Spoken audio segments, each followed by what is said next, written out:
Très content de pouvoir assister aujourd'hui à cette remise des prix à tous nos collègues sociaux du gouvernement, aussi bien les partenaires, pour l'avance de notre programme PEPFAR à contrarier le sida ici au Togo. Ça, c'est une fois de plus symbole et partie de le partenariat entre le peuple américain et le peuple togolais côte à côte à avancer l'avenir du Togo, dans ce cas à travers la bonne santé pour tous. Et alors je suis très fier des réussites qu'on a vu démontrer aujourd'hui avec le remis des prix et j'encourage à tous de pouvoir continuer cet effort qui a été très bien réussi cette année et j'en doute pas que ça sera très bien réussi dans l'année prochaine.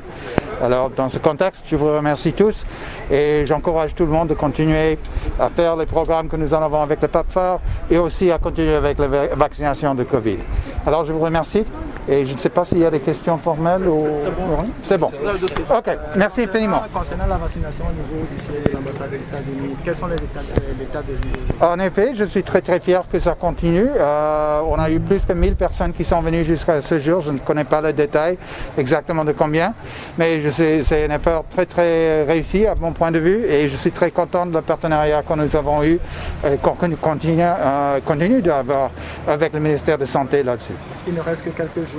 Quelle invite vous faites à la population? J'encourage le monde qui n'ont pas encore vacciné, ceux qui ne sont pas encore vaccinés de venir pour les premières ou les deuxièmes doses.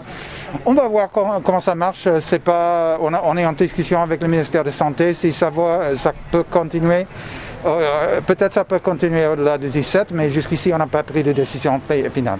Parlez-nous de ce projet et quelles ont été les avancées enregistrées par le Togo dans sa mise en œuvre.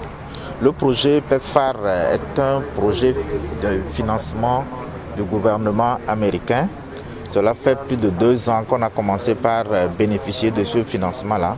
Ce projet intervient aujourd'hui sur 24 sites et sera étendu cette année à 29 sites pour la prise en charge de l'infection à VIH. C'est un projet qui apporte beaucoup d'innovation dans la prise en charge du VIH dans notre pays, notamment pour les nouvelles stratégies de dépistage, pour le suivi des patients et pour la suppression de la charge virale. Les résultats obtenus par ce projet sur ces sites sont très encourageants et nous essayons progressivement d'étendre ces acquis sur les autres prises en charge de l'infection à VIH dans notre pays. Quels sont les détails en termes de chiffres dans l'avancée de la prise en charge des personnes vivant avec le VIH? En termes de chiffres sur les sites PEPFAR, il y a plus de 26 000 personnes qui ont été dépistées sur les 2 années de mise en œuvre et plus de 21 000 personnes qui ont été mises sous ARV. Et chez les patients qui sont sous ARV, l'indicateur majeur qu'on mesure, c'est la suppression de la charge virale. Et on se rend compte que sur ces sites, plus de 89% des personnes vivant avec le VIH ont leur charge virale supprimée. Cela suppose que leur traitement se passe très bien. Et c'est à ces patients que nous distribuons aujourd'hui des médicaments pour une durée de 6 mois. Ça leur permet de gagner du temps pour faire d'autres activités et de ne pas perdre le temps ou de l'argent pour venir à l'hôpital chaque mois. Des gens ont été couronnés ou bien primés. Quelles ont été leurs actions? Quel est le message à travers les prix qui leur ont été attribués? D'abord, il faut noter que sur les 24 sites sur lesquels le projet est mis en œuvre, les acteurs ont beaucoup travaillé. Les résultats sont excellents. Et c'est parce que les résultats sont bons que ce projet a été reconduit pour une année supplémentaire. Maintenant, la remise des prix qui a été faite aujourd'hui concerne ce que nous appelons un certain nombre d'indicateurs et des cibles définies dans le cadre du projet. Et si vous avez un peu mieux fait par rapport aux autres, vous recevrez un prix. Par exemple, on a dit ceux qui ont fait une meilleure distribution multi-mois, on leur donne un prix. Ceux qui ont des sites qui ont une charge virale supprimée avec un taux élevé, on va leur donner un prix. C'est en fait des prix d'encouragement pour inciter les sites à mieux faire. Ils sont combien au total? Alors, il y a 24 sites sur lesquels le projet est mis en œuvre pour la 2e année et ce nombre est passé à 29 sites sur la 3e année et ces sites se trouvent dans la région, dans 4 grandes régions du pays, la région Grand Lomé, Maritime, Plateau Et justement, vous venez de recevoir un prix aujourd'hui par rapport à ce projet-là. Quel est ce prix et puis quelles sont vos premières impressions? J'ai reçu des prix d'excellence et de toutes les façons, nous sommes très contents d'être récompensés parce que le travail sur le site n'était pas aussi évident.